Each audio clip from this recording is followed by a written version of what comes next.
Talk Show. Recorded live.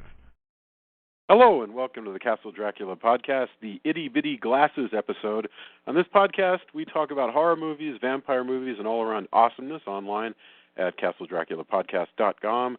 Today we're taking on the 1992 film Bram Stoker's Dracula, directed by none other than Francis Ford Coppola and boasting so many silly accents it should be a Monty Python skit. Now bear in mind that if you haven't seen today's movie, which once again is the 1992 film Bram Stoker's Dracula, we're going to be taking it from the perspective of horror fans who have seen it, so warning, spoilers ahead. I'm your host, Jason Henderson, author of Alex Van Helsing, Voice of the Undead from HarperCollins, so look for it at the Amazon or your local store. With me are Drew Edwards, the creator of the long-running horror webcomic Halloween Man, which you can find at halloweenman.com. Say hello, Drew. Hello, Drew. Tony Salvaccio, lead singer of the band Deserts of Mars and writer of comics like Psychom from Tokyopop and Clockworks from Humanoid. Say hello. Howdy. And with color commentary from attorney Julia Guzman. Say hello. Hello. Hello. We used to call you, what was it? The token female. And that was, you asked for that billing, and I'm glad that we finally got a better one. All right. I still like token female. Dracula. Okay, we're going to talk about the 1992 Dracula, also known as Bram Stoker's Dracula. No way I'm going to do a synopsis of this movie. I can say that this movie follows the basic outline of the book Dracula, but it also adds in a love story that is not in the book, and we will get to that. But I mean, so in many ways, this is closer to any version of version of the book that I've ever seen. So it has that going for us, and I was going to say that's why it's called Bram Stoker's Dracula, because they wanted to make people aware of the book. But Drew, tell us what you learned about the title of this movie. Well, in preparation for this review, I popped in my DVD, into my trusty DVD player, and watched not only the film by itself, but I also watched the commentary with Coppola, in which he pointed out that the reason the movie came to be called Bram Stoker's Dracula is that when he does a film that is based off a novel, out of respect for the original author, he likes to give the author top billing. And if you actually see The Godfather, it is actually, in the film's credits, Mario Puzo's The Godfather. So this is how this movie ended up being known as Bram Stoker's Dracula. So there we go. And at least according to Francis Ford Coppola, they called it Bram Stoker's Dracula in the same sense that he gave us Mario Puzo's Godfather. All right. So that, I guess, makes me feel a little bit better. Let's start with first impressions going around. And let's start with Julia. And I should point out that we all discussed Dracula several months ago in a version of this conversation that was never heard, and we've all completely forgotten what we said. So it's as though we're starting from scratch. It's just this is the second time that we spent an entire hour discussing Dracula. So, Julia, first impressions, Dracula. Not only did I forget everything I said, but I actually forgot the movie. Really? It tells you kind of my first impression, I think, is that it's kind of forgettable. I mean, there's definitely beautiful things about it, visually, but and interesting things. But God, it's just acting. Well, half of the acting is atrocious, and the other half is just bizarre. It's like you've got Gary Oldman, who's bizarre, and you've got Anthony Hopkins, who's bizarre, and you've got Tom Waits, who's just beyond bizarre, and then you've got all the rest of the people who are just and Lucy, the actress who plays Lucy, is really interesting as well. But but gosh, the main couple, it's just Keanu and Winona. Oh, especially the accents. I mean, it's just so painfully distracting, the accents, and so that in that regard, it's just upsetting to me. And then there's some really kind of unnecessarily gory, gross, blood spurty kind of things like you mentioned Monty Python, Jason, and I was thinking about, it's only a flesh wound, when they cut off his arm, stuff like that, and that kind of stuff just really, ugh. So I don't love this movie, but I think there's some good things about it. All right. Tony, what are your first impressions? Bram Stoker's Dracula. I really like the production design a lot. I think they did a lot with that, and it's pretty awesomely designed. Like, the cinematography is really great. There's the castle kind of looks like something like Castlevania. Like, I like that. Yeah. But like as a movie, as far as like rewatching it a bunch of times, Oh, and I like Tom Waits a lot. Like, he's pretty awesome in it. And Anthony Hopkins is awesome. I don't know. It's not my favorite Gary Oldman film, that's for sure. And, you know, like, it's fun to watch every once in a while, but I definitely, like, it's not something I'm just like, oh, man, it's been forever since I've watched Dracula. I got to really jones in for that. Like a lot of, like, other monster movies. So. And there's bound to be people who do feel that way. Oh, sure. I mean, the seminal... there's lots of cool stuff in it, but for my money, this isn't my vampire movie that I'm going to be watching again and again. All right. Drew, first impressions, Dracula. Give us something to look for and to root for. First impressions would have to be back in 1992, and this was, you know, a huge marketing campaign back in the 90s. It was, I think, one of the first horror films I can remember that was really marketed more like a blockbuster, and it was a big hit. It was a big hit, both critically and financially. Won some Academy Awards, I actually believe. But you know, it's a movie. As I was saying previously to before we started recording, I do actually watch this movie off and on. You know, I own it on DVD, and prior to that I owned it on video. Sometimes when I watch it, I really zero in on the stuff I don't like about it. Because there are quite a few things that I don't like about it. As Keanu Reeves is mind-numbingly awful in this movie. This time around, I really focused on the stuff that I do like. As Tony was saying, it's visually just stunning. There's a lot of beautiful effects. There's a lot of beautiful costumes, beautiful sets. Some of the performances, and yeah, they're all kind of whacked out, but I really like Tom Waits as Renfield. I really like Anthony Hopkins as Van Helsing.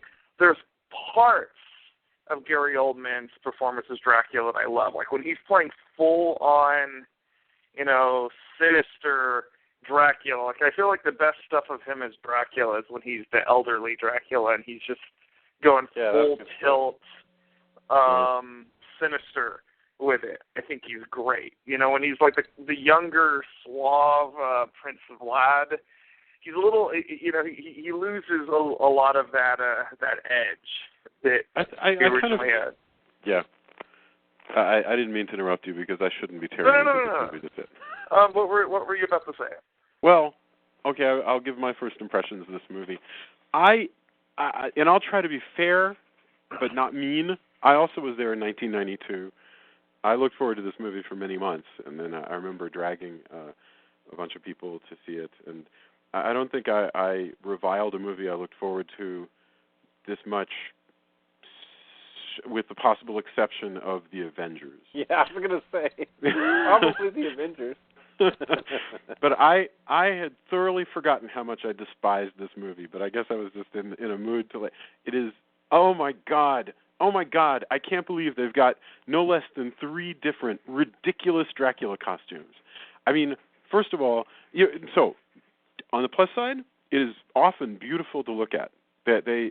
Coppola pulls out some neat director tricks and does a lot of cool stuff with sets and with deliberately looking like a soundstage, and that's not a knock. It is really, really good looking.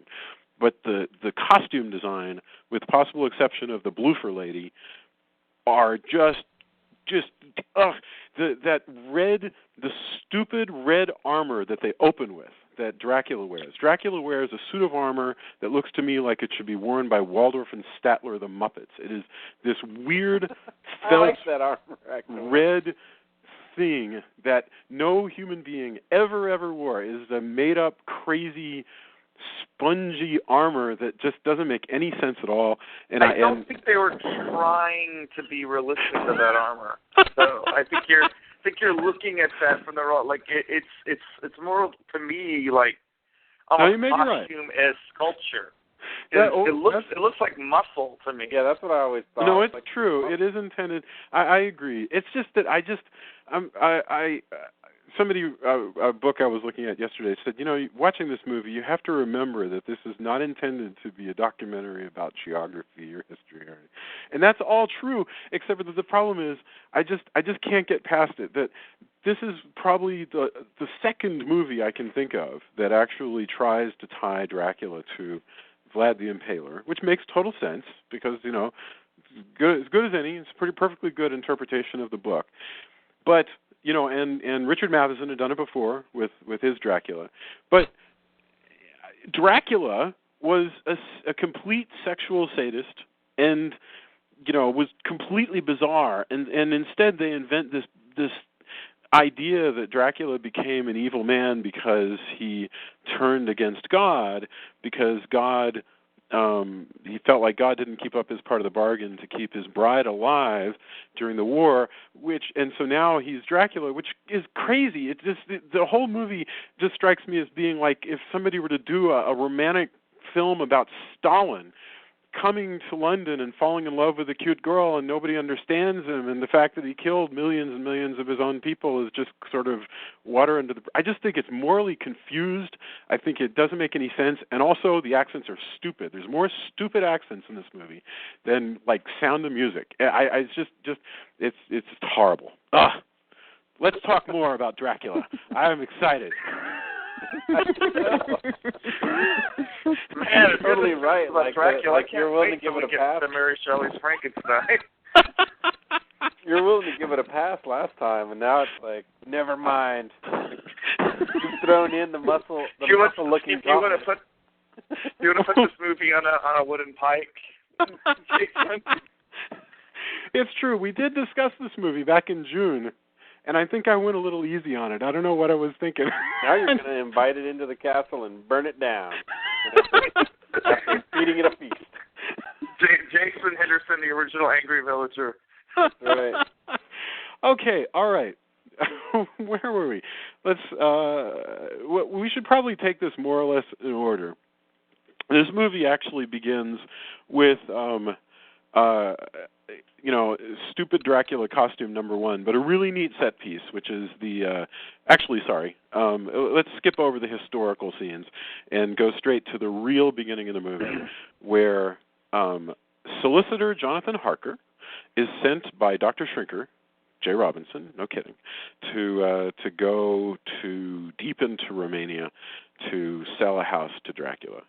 And this is actually a really great looking sequence. I mean, it looks, it's so cool. We, how they go into Romania, and you have these beautiful sort of sets that represent the mountain passes and everything. So, did anybody have any thoughts about this early sequence of Harker making it to the castle? No, I mean, it definitely looks really, really cool. There's all the stuff like. I really enjoy the carriage ride stuff. I mean, all that it does look really awesome. Like no matter what happens, it's all really cool stuff. So it is, yeah. Well, first of all, I couldn't stop singing that "I am the eye in the sky." When he's seeing the eyes in the sky. Nice. But there were some neat things. Like there was that really cool peacock feather transition thing that they did that was really interesting, and all this. I mean, just the visual stuff was beautiful. And even in that opening scene that you skipped over, there was some really neat shadow work and red sky and stuff like that. Well, okay, that's true. Is it fair of me to skip over that? Because you're right. There's shadow play where Dracula's at war, and that's all pretty neat. And then there's the big question of why is she bloody from having thrown herself in the river? Yeah, she throws herself in the river, but they drag her up to the stairs, and she's got blood all over her, which troubled me. But I mean, he's being expressionistic, and I totally. Oh, it's funny. I mean, he was. I always just took that she got dashed on some rocks or something. Yeah, that's what I always thought of. That makes sense, I suppose. That does. And I was more distracted by his just absurd suit of armor that people look. I still like that. Like I like the design of it. I think the armor's cool too. He is the slim good body of vampires. He really just he looks. It is. This is the way that blood moves through the muscles. But you've got Anthony Hopkins there as one of the priests, and they give Dracula an origin story. It's a sort of a first, where the idea is that Isabeta, and this is a real legend, is Isabeta fearing that Dracula had been lost because she reads false news of his death, throws herself over the castle. But this movie posits that that's why Dracula became.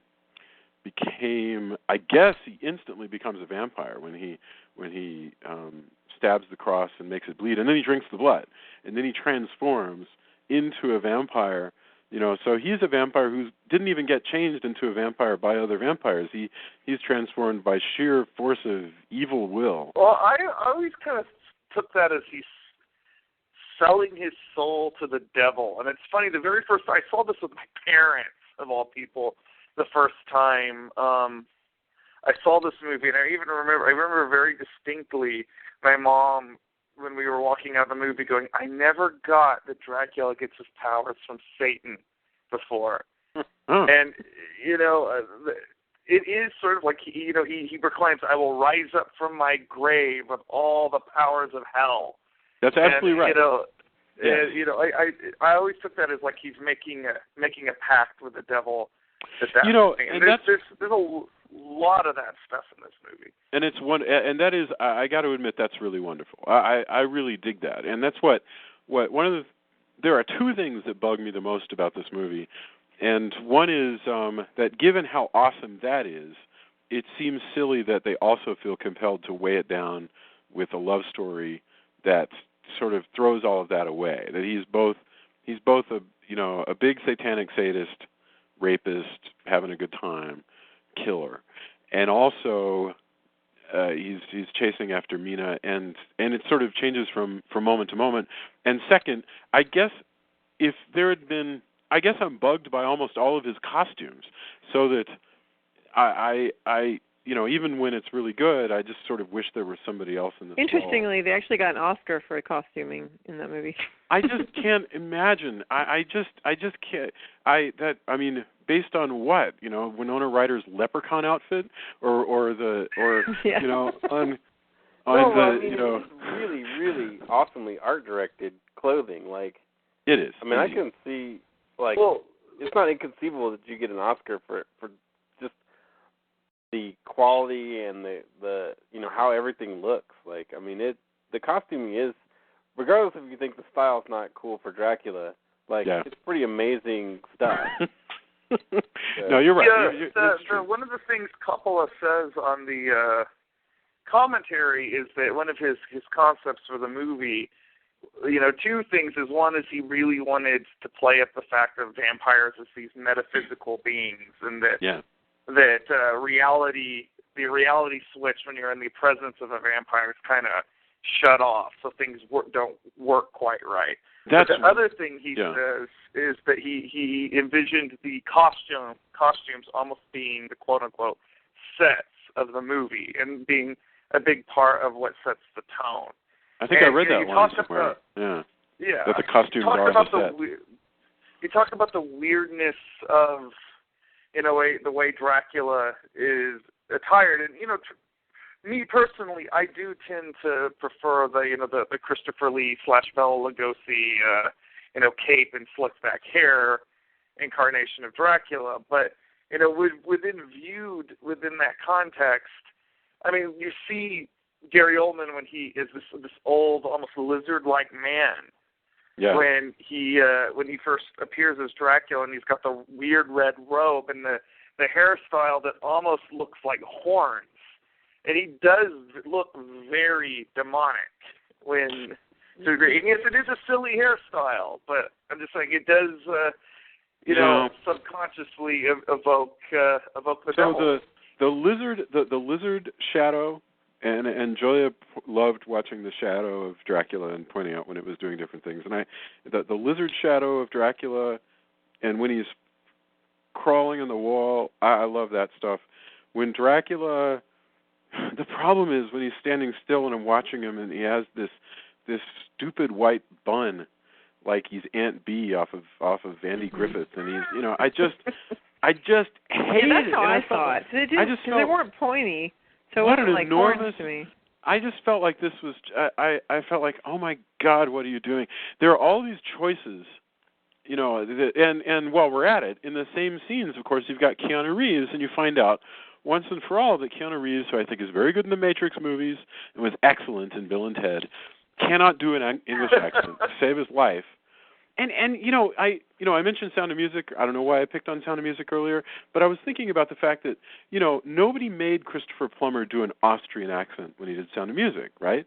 Christopher Plummer was just Christopher Plummer. Good old Canadian, Royal Shakespeare, Christopher Plummer. You know, and he doesn't go, "Oh, Frau Maria, I am so in love with you." And in this case, for some reason, Coppola, he should have had the first day of rehearsal, looked at Keanu and said, "You're going to do an American accent. I really don't care. It's fine." You know, it would have been fine to have Keanu just talk like an American, because that way we would have just ignored it. But his accent's just really do. And I'm trying to figure out. Though, if he had done his own accent, he still would have been bad, because he's just a bad actor. That is possible. I don't know. Well, I mean, okay, all right. Dangerous Liaisons actually is your test, because Keanu actually does his own accent. No, he's terrible in Dangerous Liaisons. No, the only movies that Keanu Reeves is good in, are movies where he gets to be like wooden, you know, because that's what he is. Like if you watch The Matrix, the whole reason it's so great is because he's basically a robot. I mean, he's basically just, you know, he fits into this Matrix world because he's kind of a computer himself, and it works great. And it works great in Bill and Ted's because he's an airhead, and there's nothing going on there. And so these movies where he's supposed to have any kind of substance at all, it just doesn't work. I mean, this movie, Keanu Reeves in this film, it's like astounding to me how much has to happen before he even registers a different facial expression. He doesn't register a different facial expression when the carriage goes by and suddenly, like it's a freaky carriage, and suddenly this stretchy arm with these claws grabs him and kind of puts him in. He doesn't even like kind of look like, oh, that's odd. Nothing registers at all until pretty much somebody is going to eat a baby, like they eat a baby, and then he kind of freaks out and goes, that's horrible. And that's like the only time he actually does anything other than just look bored. Really, you know, all this makes me wish that somewhere decades later, Keanu passes away, we find this just treasure trove of just amazing Shakespearean, like blow you away tapes where you're like, why was he holding this back? And it's better than any Shakespearean actor you've ever seen. And we're like, man, he was good. How do we not know? Like, why? It was all the director's fault all the time. But I think it's possible. I don't think that'll happen, but that would be awesome. Go ahead, Drew. You were going to say something, and then I have a thought about this. Jonathan Harker is a character that I think is perpetually done disservice to in movies. And I feel like this is the worst offender, because that whole sequence in the novel where Jonathan Harker is being held prisoner by Dracula is very, very nightmarish. And yes. I feel like visually, and you know, again, I like Gary Oldman a lot in this part of the film. I feel like they come very close to getting that. But the fact that he does not seem like, oh, hey, he just broke the mirror by doing nothing, and you know his shadow's running around and doing all these crazy things independently of him, and then blue flames and wolves, and it's like he doesn't seem freaked out at all until the baby eating, and then he's kind of it's like, oh yes, now you're unnerved. Well, he's just this lunkhead. I would like to see Jonathan Harker that you feel for him. You would understand why Mina is attracted to this guy. Yes. I mean, you know, and you kind of wonder, actually, you could make the argument what Coppola said about how reality sort of switches off when you enter in the realm of the vampire. So maybe he's under some sort of spell the moment he enters, so that he doesn't clue into how weird things are, or it's as though he's in a dream, and so things are strange, but he's kind of going with it. That's possible, except for the problem is we have to bring that to the movie ourselves, because there's nothing really, to indicate that. Well, a better actor could have. Maybe it's entirely possible. I don't even know who that would be. I mean, who, do we put, Campbell Scott in the role of Harker? I have no idea, how, who would have brought more to this. And let's see. So anyway, in that same sequence, I'm trying to think if there's anything else that's really of note. Well, of course you have the chick pit. I'm sorry, I totally forgot that you have the three brides, who are probably the best designed three brides I've ever seen. They are the vampire chick pit, in the words of Joss Whedon and Buffy the Vampire Slayer, is like I don't even know how to put it. It really does set the bar for the Brides of Dracula from then on, because we've seen several after that sort of take their cue from the way that Coppola presents them. Monica Bellucci is one of them, and that's awesome. Yes? Yeah, she's gorgeous. How come they are able to make the cross disappear whenever they're messing around with Jonathan and nobody else? Like I've never seen that in any other movie. I don't know. Like, would Dracula be like, making cross his mouth every time he saw one? Exactly. He would just vaporize it. It's maybe I don't know. I think it is almost as though really the rules just don't matter. As though some scenes they do one way, some scenes they're another. It's very, very inconsistent in that way. I mean, because I could sit here and come up with sort of, well, what do they call it in Marvel? In Marvel, when something doesn't make sense and you go ahead and give an explanation, it's called a no prize. I could invent all kinds of no prize reasons why crosses sometimes work in this movie and sometimes they don't. But I think they work 100% of the time. I think 99% of the time, except in that one instance. Aha. So I mean, basically, what it might really well mean is that Francis Ford Coppola thought it would be awesome to show them melting across. It looks cool. It does look cool. Yeah, so it's fun seeing Harker get attacked by the three women. One of them has snake hair, which is awesome. You gotta love that. So anyway, on from that, we next move to London, where. Oh, go ahead. Actually, before that is when you meet the Three Stooges that are in love with Lucy. Well, yes. So this is what I'm thinking. So mixed in all there, we'll pretend we'll set the Dracula scenes aside and deal with Lucy and Mina. So we got these two girls, Lucy and Mina, who are hanging out in London. Lucy is the rich girl who's also really lusty, and Mina is the virtuous middle class girl who's gonna marry Jonathan. And Lucy has three suitors who are, you call them the Three Stooges. By the way, I really love them. This is actually one of the things I like about this movie is these three guys. Drew, you were saying something about the presentation of the suitors. In fact, I think it's the only one that actually does the three vampire hunters, or at this the guys who become Van Helsing's band of vampire hunters, as they appear in the book. I have seen movies where Quincy is combined with Arthur Homewood. I've seen movies where Quincy is made to be an Englishman. This is the only movie that I have seen.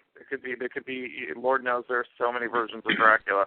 Yeah. But this is the only film I have seen where Quincy Morris is the sort of fast-talking, rootin'-tootin' Texas cowboy that he is in the Stoker novel. And as a Texan, and I'm sure everybody here can agree with that, that made me happy that we finally got to see that. Yeah, to recap, we've got Quincy. There are three men who are in love with the beautiful and lusty Lucy. They are Texan Quincy Morris. They are and who's played by, I can't remember, Billy Campbell, I think, and Cary Elwes is Lord Godalming, Arthur Holmwood. Lord Holmwood. Holmwood is his name. Yeah, Arthur Holmwood. Lord Arthur Holmwood. Yeah. When his father dies, he becomes Lord Godalming for reasons that I guess may even be left out of this movie. They dropped that. They did drop that plot in forget I mentioned it. He's Arthur Holmwood, and and then you've got Jack Stewart. So yes, you just brought up something really, really important actually about Draculaology, I suppose, which is that in every movie based on the book Dracula, the writers cannot help but just mix all these characters up, sometimes sort of at random. You got Mina and Lucy and the three guys after Lucy. And for some reason, in a lot of movies, first of all, they'll swap Mina and Lucy for reasons that are just I completely have no idea why. And the men will just be combined in all kinds of ways. Sometimes I saw one where Seward is Mina's brother. A lot of ones where he's her father. Yes, and there's the one where Van Helsing is local and Lucy is her daughter. Is his daughter. I've seen, of course, numerous ones where Harker is just combined with the three of them. When we watched Hammer's Dracula, you had there no Mina at all. You had a married Lucy and Arthur. And then you had Harker, who gets killed early on and never shows up.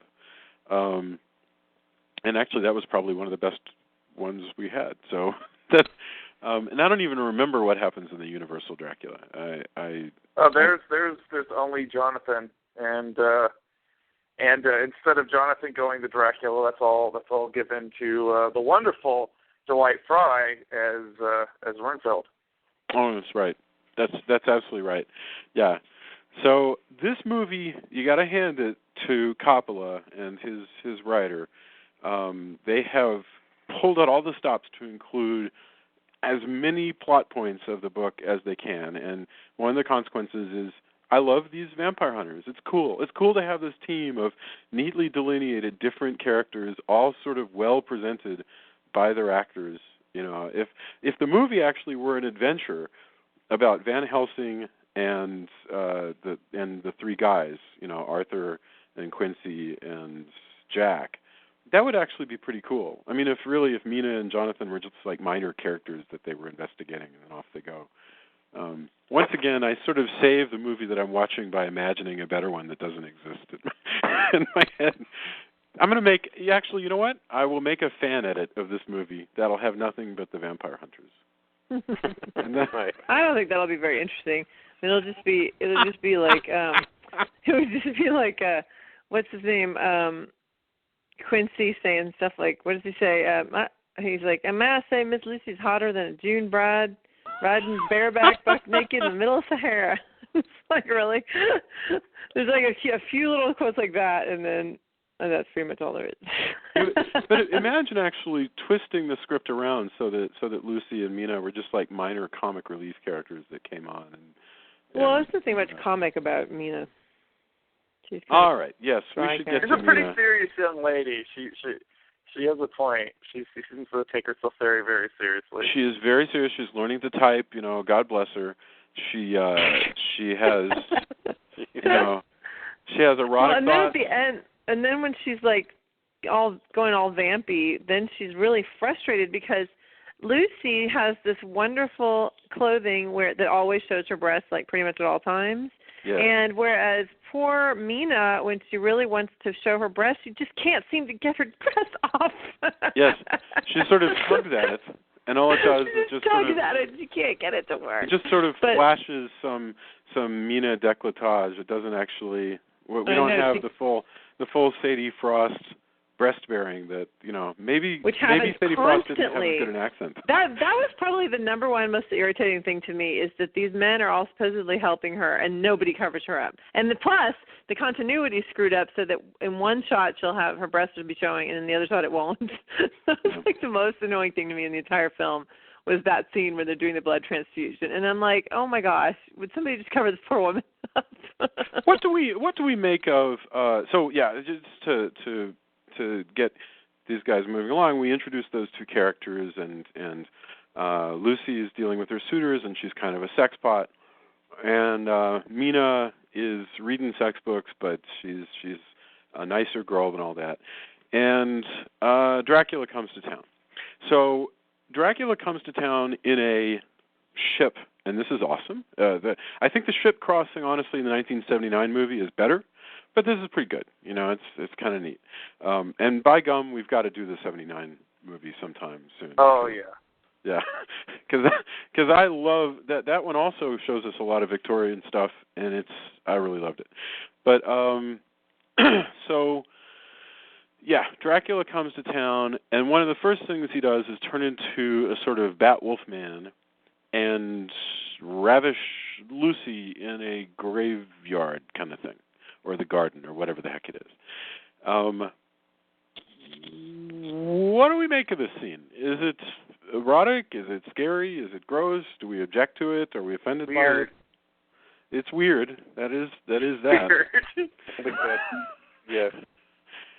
I don't know what to make of it. I couldn't tell if it was erotic or not. I mean, I think it is basically an erotic presentation of a violent werewolf fantasy. Yeah. It's kind of a rape. It's also kind of just No, it's fully a rape. There's nothing kind of about it. All right. So the feminists have spoken. It's a rape. It's a werewolf rape. One of the things that I actually came away watching for this, I would actually love to see a filmmaker turn all the, like, quote-unquote romantic Dracula and romantic vampire stuff on its head now that we're several decades away from all of that, and maybe do Dracula as creepy stalker guy. I don't think I've ever quite seen that done in a movie, and I think that's actually also a completely appropriate interpretation of the character. So it certainly is effective. I mean, it sets him up. Yeah. The thing is, it sets him up as a wonderful bad guy. You know, he hypnotizes the girl, he rapes the girl, he's victimizing her. So all that's awesome. And then immediately afterwards, after he starts victimizing Lucy, he also starts courting Mina. Remember that Mina's free to be courted because she's wandering the streets because Harker is still being, licked all over by vampire ladies back in Romania. So Lucy meets the blue spectacled, the itty bitty sunglasses. Oh yeah, ridiculous Dracula costume number 3. Dracula comes out wearing something that I think would have befit Mike Nesmith of the Monkees, and he's got this stupid top hat and these stupid little blue glasses, and the slimiest looking little mustache and flavor saver I have ever seen. I mean, he just looks like an untrustworthy carny, and for some reason, this is what Mina's looking for. I think he's cute.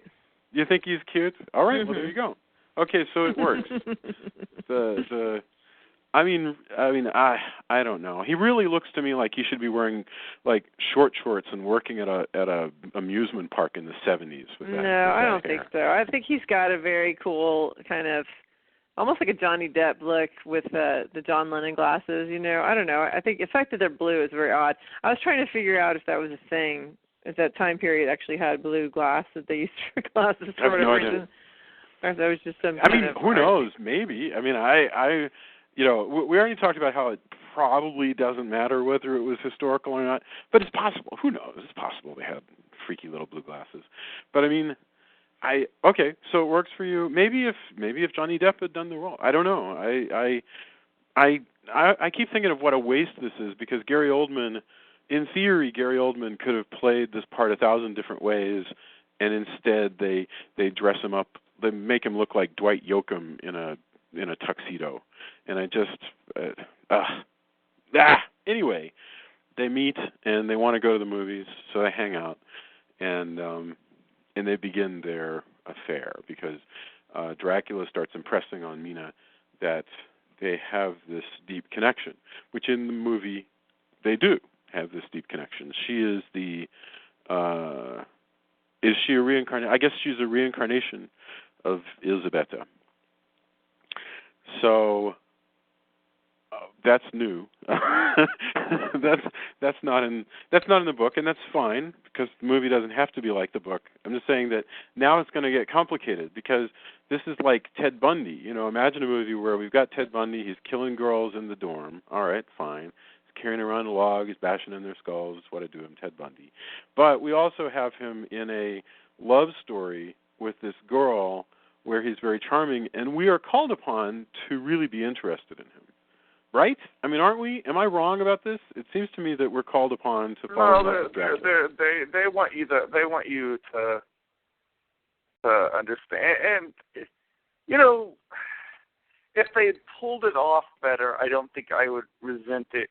I'm not a big fan of the idea of the romantic Dracula in general, but if they'd pulled it off better, I probably would have gone with it. Because a sympathetic monster, that's going all the way back to, Universal. It's not, if you watch enough monster movies, it's not an unheard of concept, but I don't feel like it quite works here. I never really buy that he's that into her, I don't know. Yeah. It just isn't quite. Although you have to believe that he is. I mean, the script really posits that he, if I wanted to like make an argument for the movie, it seems to be that he has sold himself totally, and I guess literally, to this, I'm going to live a life of degradation, and I'm going to be killing people and raping people and torturing people, all because I'm empowered by Satan, and that's my life. And now here comes a reincarnation of my love, and so to some extent, he wants to reform, in a sense. Except for that it's too late to reform, so there's really just this great tragedy. I mean, and the example I can think of that is exactly like that is the guy in Red Dragon, who is killing people. Remember, he's stalking families, and then he's killing them all and putting mirrors in their eyes so they will see him as a god, and that's his thing. And then he meets a nice blind girl, and you really see him go, well, settling down with a nice blind girl would be almost better than being a serial killer, except for that it's too late. And I think that's kind of what's happening with Dracula, is, well, now here's a reincarnation of my bride. But he doesn't stop. He goes on. It's not like he stops going after Lucy. He's still going after Lucy. And then he totally, completely, kills her in wolf form. And it's really, really terrifying. I mean, he really slaughters Lucy. And yet she seems perfectly untouched. I don't know if she heals, I guess, when she becomes a vampire. Is that what it is? Because she seems perfect when she's in the glass, Sleeping Beauty coffin. Yeah. Well, I'm assuming also some Victorian-era mortician probably totally did some work on her. Yeah. Now, in amongst here, when Lucy's getting sick, we introduce a man who knows more about obscure diseases than anyone else in the world, Anthony Hopkins as Van Helsing. And I actually have no real complaints about Anthony Hopkins as Van Helsing. No, he's fun. He's actually, I would have, except for the fact that age-wise, it would have been a stretch. Well, the thing is, I don't actually like Winona Ryder as Mina, so you could have put anybody in and made her just a little older.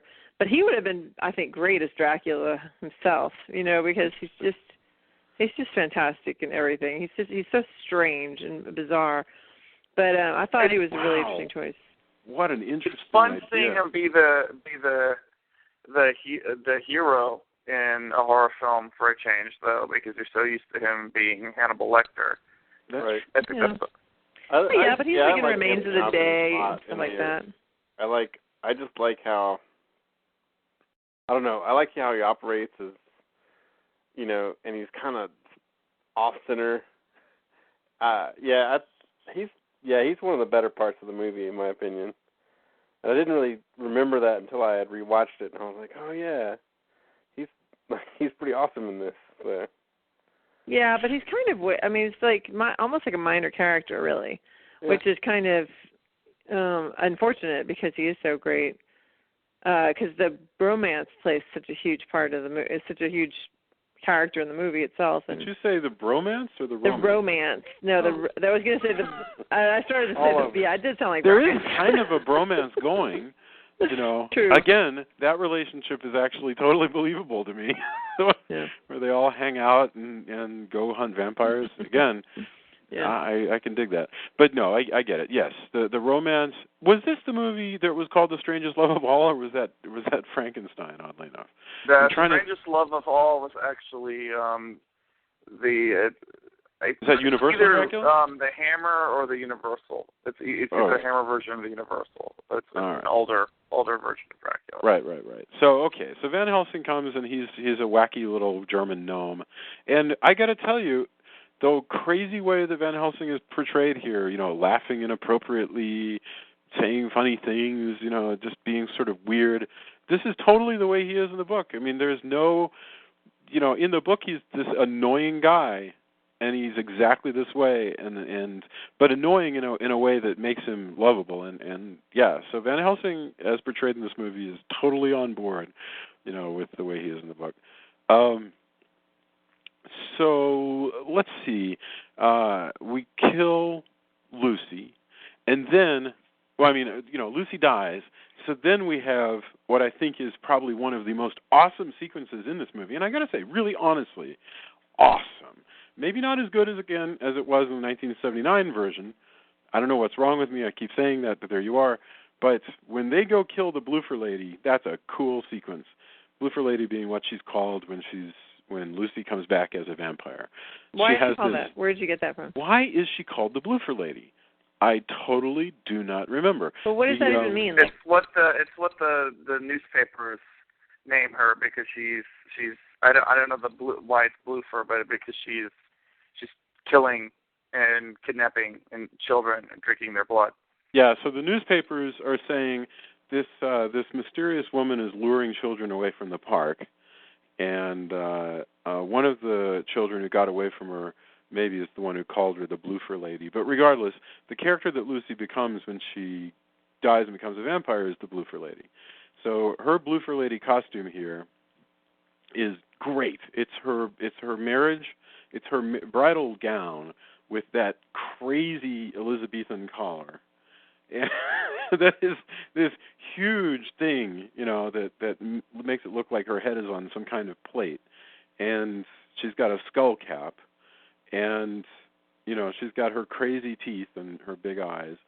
And she moves like a lizard. And that is just cool. I mean, what did you guys think when she comes down the stairs? And they're waiting for her in her crypt. Well, and then he uses the cross against her, and she jumps backwards into the coffin. That was so cool. Yes, it was really interesting. Creepy stuff. Vomits up some blood on Van Helsing, all Linda Blair style. And that was gross, though. That was again. Yeah, but it's gross cool. It's gross cool. I don't know. It's even funny. It's even funny. You know, this is a place where the movie earns a laugh, and you don't even begrudge it. There are other things I laughed at that I just felt bad about. You know, again, like the spongy Muppet armor that he wears at the beginning. But this, you know, she sort of goes backwards into her coffin, and then she sits up for a moment just to puke blood on him. I thought that was wonderful and hilarious. I mean, I think it was intended to be a little bit funny, and it is. And it's also gross. I mean, it's all those things, so I dug that. They kill Lucy, and this is the moment that killing Lucy is the moment that feminists have really chosen to write a lot about, and all they're writing about Dracula is that this is a moment of gang raping a woman who has dared to engage in relations with a foreigner. You know, that this is Bram Stoker being hateful towards, you know, foreign influences, and also, you know, cementing the power of the patriarchy. But there's none of that here. In this case, no. She's a demon. She's spouting blood. It's all, you know, you don't get any of the sort of gang rape feeling that you do from some other versions. They kill her, and I think this is the point where now they turn their attention to going after Dracula, and Dracula and Mina are bound together in their blood drinking sequence. And this whole sequence is the sequence where both of these actors have to go through a lot of stuff really quickly. Dracula has to say, "Hey, I love you." She has to say, "Why are you so bummed out?" He has to say, "Well, because I'm a vampire and your friends are hunting me." And she has to go, "Oh, well, you're the one who killed Lucy." I actually took the trouble to write down her line. It is, "You murdered Lucy. I love you." That's actually a direct... But she doesn't say it like that. That's not fair. She doesn't say it like, "You murdered Lucy, I love you." She's mad at him, and then she's mad at herself because she loves him anyway. So it's more like, "You murdered Lucy," and then she's like, "I love you. I can't help it. I love you anyway." Like it's more like she's pissed off that even though he did this horrible thing, she still loves him. I get it. I do. I shouldn't be unfair to the movie. I do understand. Know. It's never never all that convincing to me. Like, oh, that's awesome that that's awesome. You came back, even though I never really met you or ever thought about you till you came here, or anything that's not a coincidence. And you've really, screwed everything up, and there's dead babies everywhere, and my husband's been gone, and all that. But I do love you. Like, it's a good point. How would she feel if she knew, "I love you"? Okay, I mean, in other words, what's the edge of the scruples question that is loving Dracula? Okay, you killed Lucy, but Lucy was kind of a hoe. All right. How about the baby that you gave to the three vampires? Well, she doesn't know that. Right, she doesn't know that. She doesn't know about the baby eating. And although I often wonder, okay, he's like, I love you, and I'm going to make you my bride. What is she going to do when they get back to Castle Dracula, and he's like, "Oh, by the way, here's my 4 other brides. Here's you can live in the bed / whatever with them. Go make yourself at home, honey. Here, baby, it's the bridal suite. Enjoy." Well, it's probably more like, "Hey, by the way, you guys, make way for the real bride. You guys were the warm-up." They've got to hang out and be like, "Oh, that's great. Glad you brought her here. That's just awesome." Yeah, it's true. It never occurred to me. Let's imagine that happens. Imagine how complicated it's going to be, like, moving into Castle Dracula and learning to deal with the other brides, and it's going to be complicated. Oh, they'll make an I'm A&E the or whatever. I don't do monogamy. They'll make a reality TV show out of it. Yes. They already have the one polygamist show. Why not? This one's vampires. Sparkle free. I do feel, the most recent bride, you always feel sorry for her because she has to deal with the first wife, who's always kind of, except this time around, she's the one, right? Right. That's what, who knows? She looks like Winona Ryder, but maybe Winona Ryder has been, reincarnated 3-4 times. Maybe they're all reincarnated. Maybe, that would be interesting if it was just truly a jerk. Yeah, no, you're the one. Oh, wait. Well, that's what I'm saying. How I think you're the one while stalker guy. Yeah. Dracula, who's using the whole reincarnation thing. It's just a lure. He's lying. Like, "Oh yes, you're the reincarnation of my lost love." Except for we know that it's the case. We know it must be the case because... No, but I want to see that movie. I want to see a movie that does that version. Let me tell you that I was reading a discussion about the end because I was confused about the end, and people were suggesting that, because I didn't watch the commentary on the DVD, but apparently the commentary talks a little bit about it, and I'm probably not going to get it right, but she actually releases, by killing him, she releases him to go be in the afterlife, like not be roaming the earth, and therefore with whom? With her when she dies later, or is it with the real Elisabetta, who is actually in? Or does she share a soul with Elisabetta, and when she dies, she will merge with Elisabetta? I mean, I don't understand how reincarnation works in this universe. No, but the idea was that she was supposed to be freeing him to go be, I guess, with Elisabetta, or was it just that she would come be with him later, but she didn't kill herself. Apparently, she goes out. The fact that there is reincarnation in this movie is weird because I don't think there is more inherently Christian fantasy universe than the universe of Dracula. Like, yes. So reincarnation doesn't quite gel with the very Judeo-Christian mythology in which this character exists within. Yeah, it makes total sense that she would work to save his soul. I think that you could make that into an interesting story. But this reincarnation thing is something that Bray, the writer here, I think his name is Bray, totally lifts from Richard Matheson. And, you know, that was the first time it ever got used in that Dan Curtis Dracula. And can you dig that? That basically it has shown up in like every vampire movie since then. That even cartoons where Dracula is like after Firestar and Iceman and Spider-Man have to stop him. Dracula thinks that Firestar is the reincarnation of his vampire bride. It's like the go-to cliche now, which I think is amazing. This version of Dracula to me is almost a composite Dracula. He's got Bela Lugosi's accent. He's got Nosferatu's fingernails. Yeah. You know, he occasionally lapses into the satanic soliloquy speeches that you sometimes would get out of Christopher Lee, and you know, I don't know where the hair came from. I will stand by my earlier comment that they got it from Maleficent and Sleeping Beauty, but it's a weird appropriately 1990s postmodern Dracula, where it's borrowed from a lot of different pop cultural influences, but not exactly any single one of them. That's possible. That is possible. So it does make it complicated. You know, Dracula, I got to say, he must really think that Mina's the one. And I say that because while Mina gets married to Harker, he is so enraged that he recreates the set of the Wrapped Around Your Finger video by Sting and cries in it.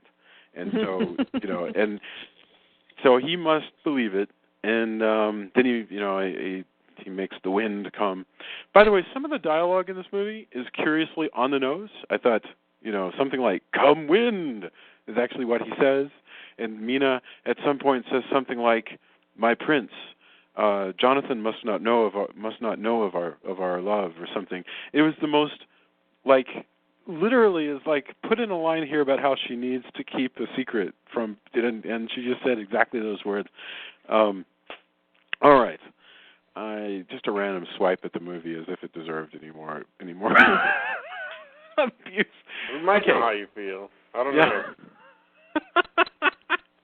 All right.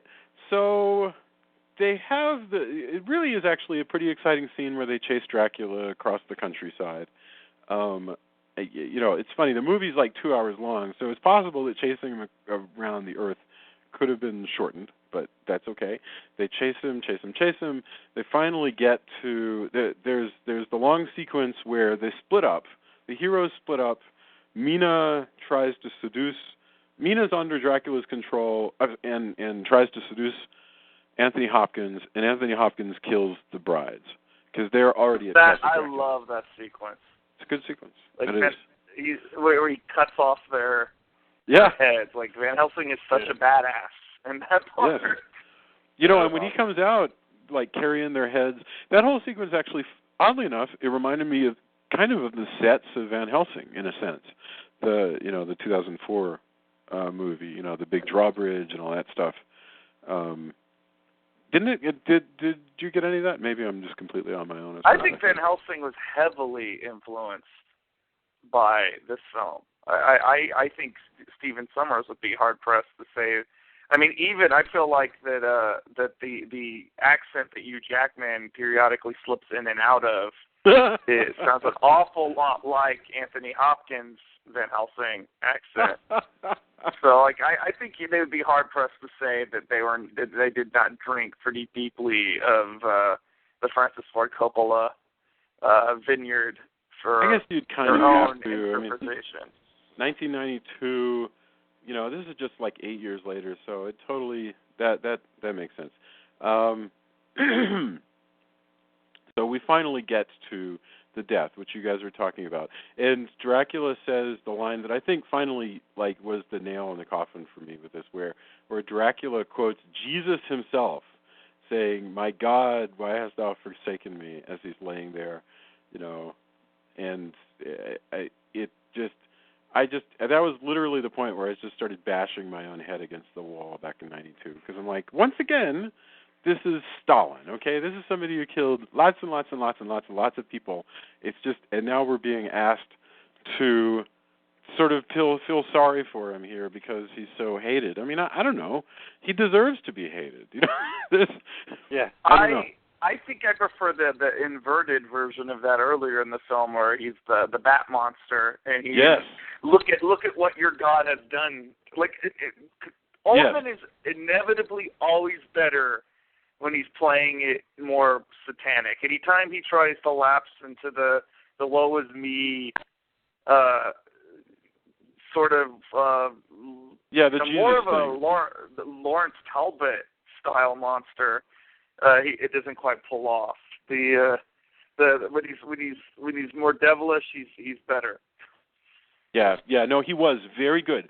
At the point where he faces them and he's dressed up like a bat, that was awesome. I did like that sequence. I really did, because this is Dracula, the guy who's perfectly happy to be the most powerful vampire on Earth and look out, everybody.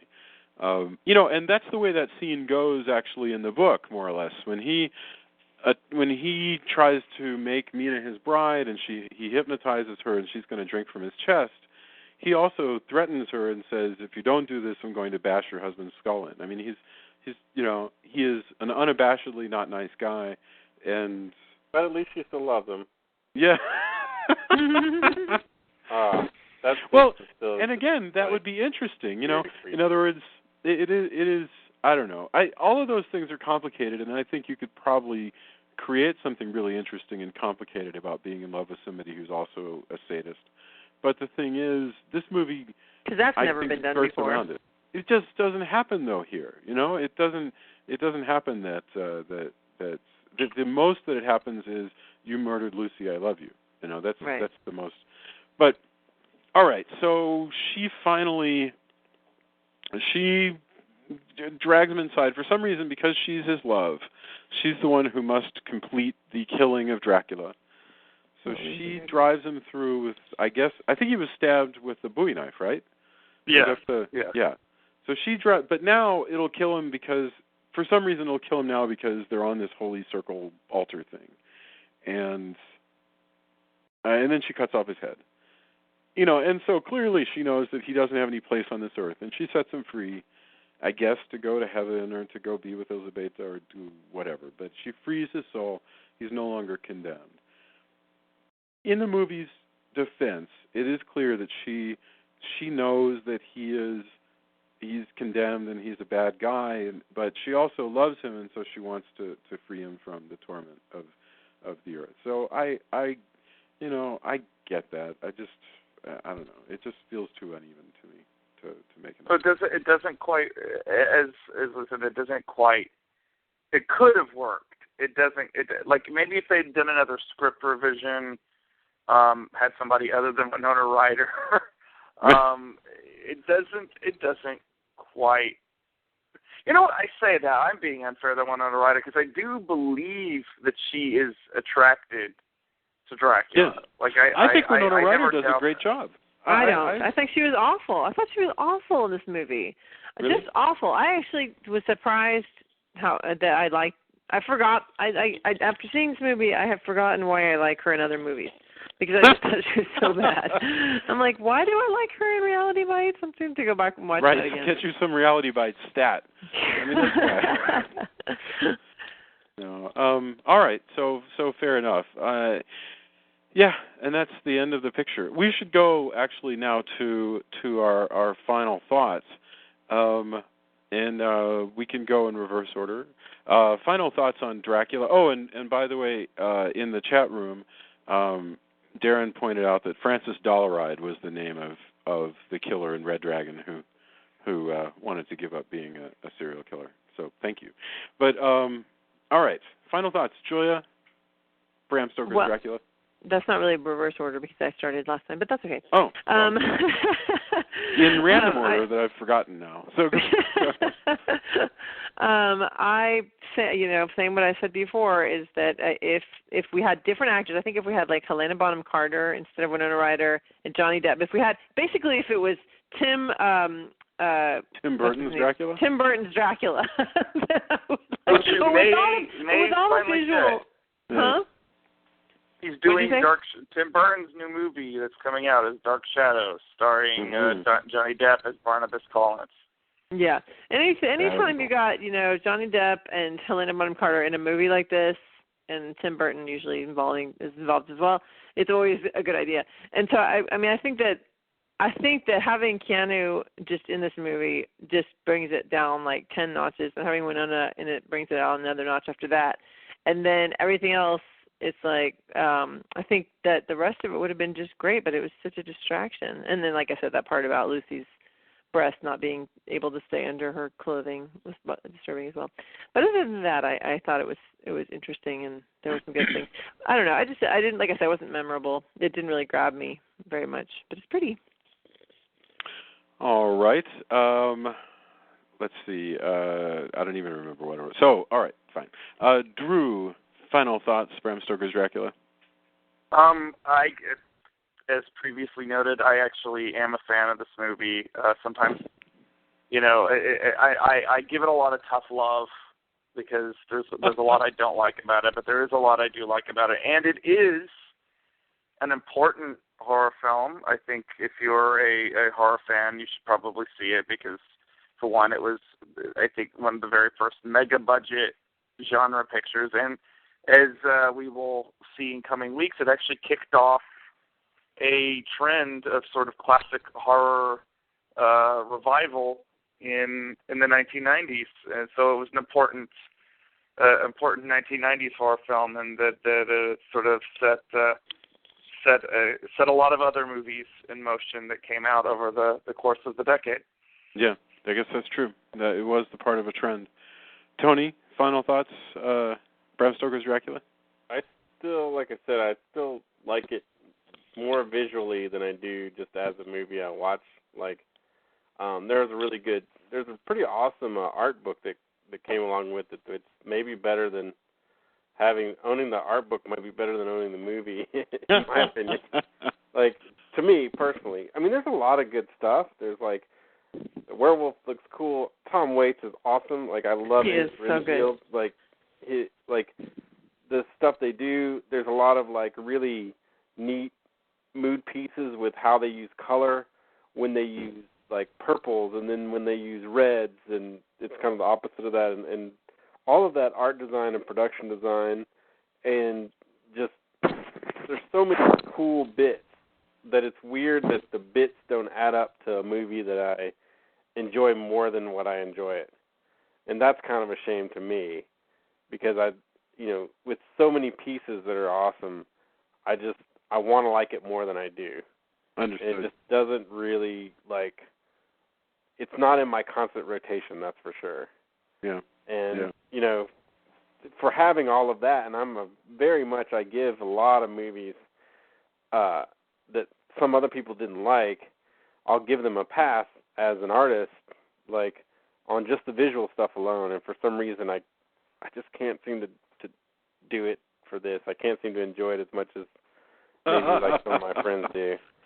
And, that's okay. I do still, even though what Drew was pointing out, that, the whole point of calling it Bram Stoker's Dracula is to give, I think that's awesome that he wants to give credit, but I mean, it really is way more Coppola's Dracula than it is Bram Stoker's Dracula at the end of the day.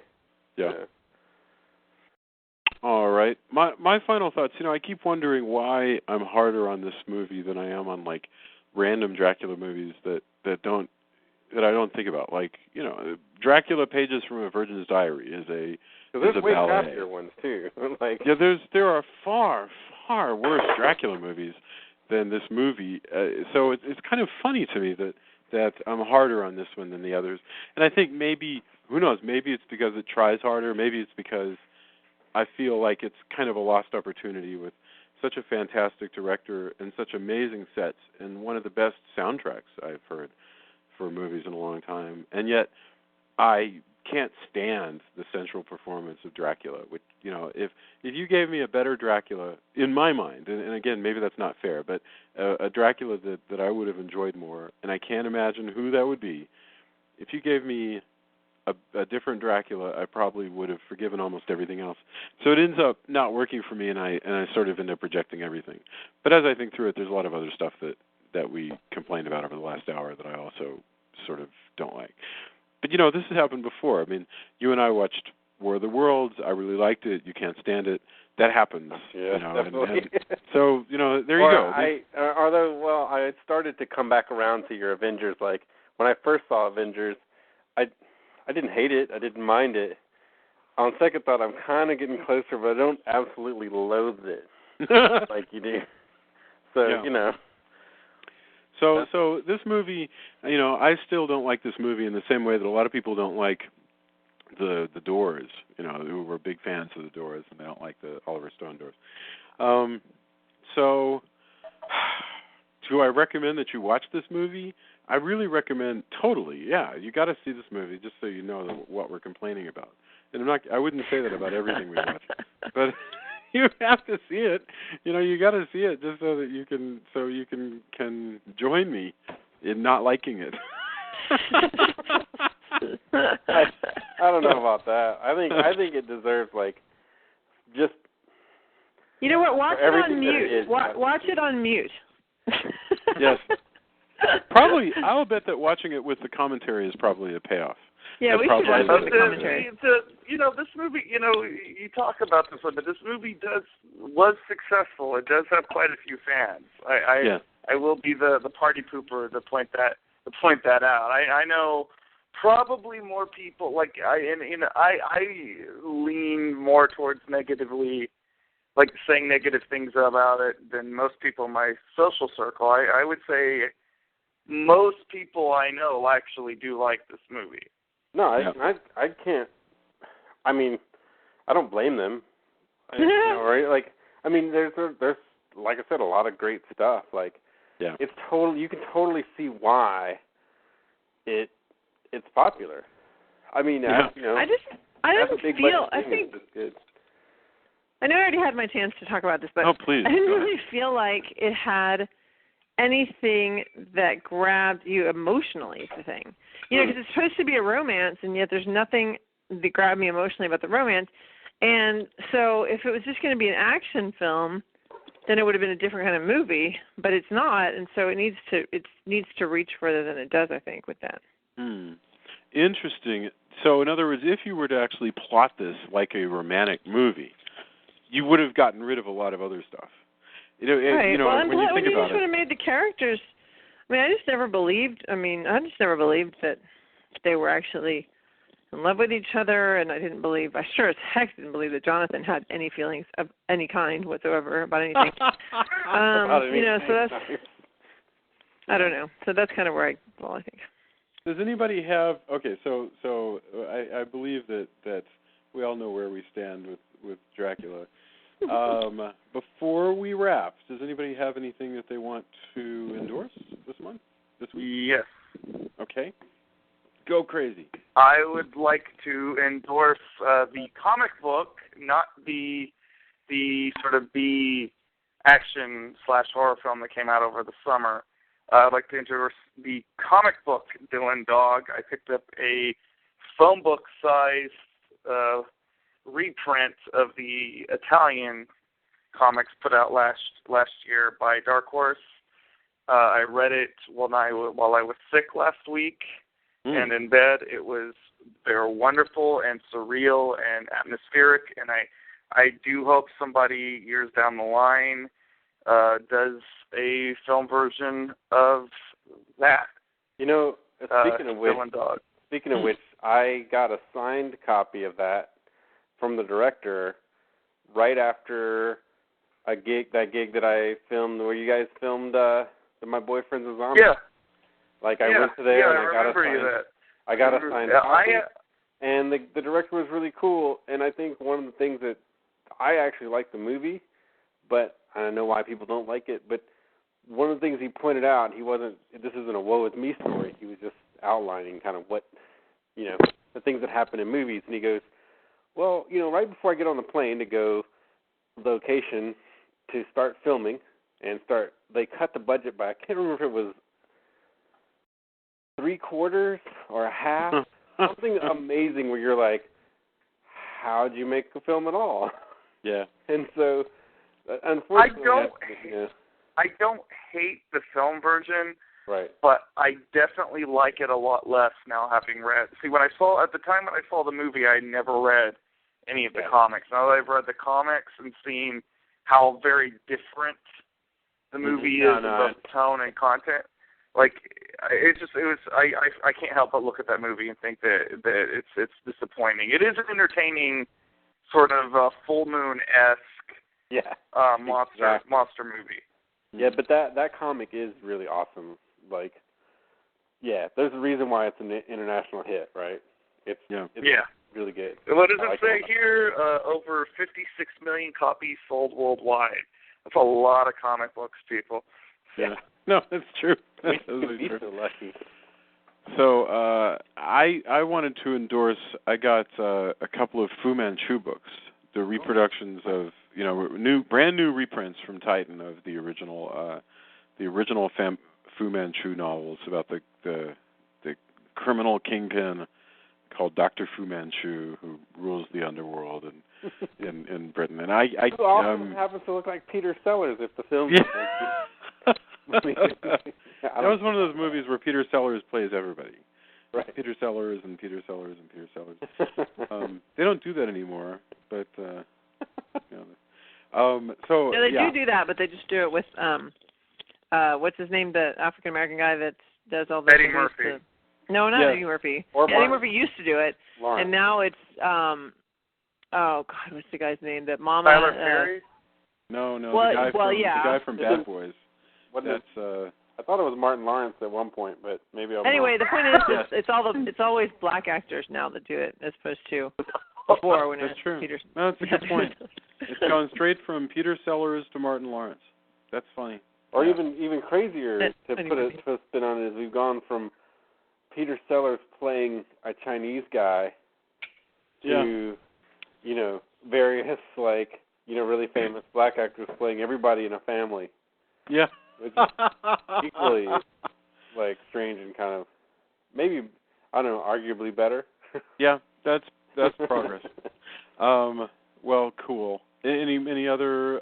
If there are no other endorsements, I will just say I can't wait to come back. We will be back very soon with Mary Shelley's Frankenstein, a movie that I don't even remember. So chances are I'll like it a lot better than this one. So well, it depends. That's a very polarizing movie as well. I am not a fan. I will already go out and say that, but I am looking forward to recording that episode. Me too. Tune in next time. Yes. True. Frankenstein. He looks like a moron, like a little shrimpy furry moron. I'm just thinking about yes. Okay. Thanks, everybody, and we will see you soon. And please tell your friends to download the Castle Dracula podcast. Good night, John Boy. All right. Good night. Bye, guys. Later.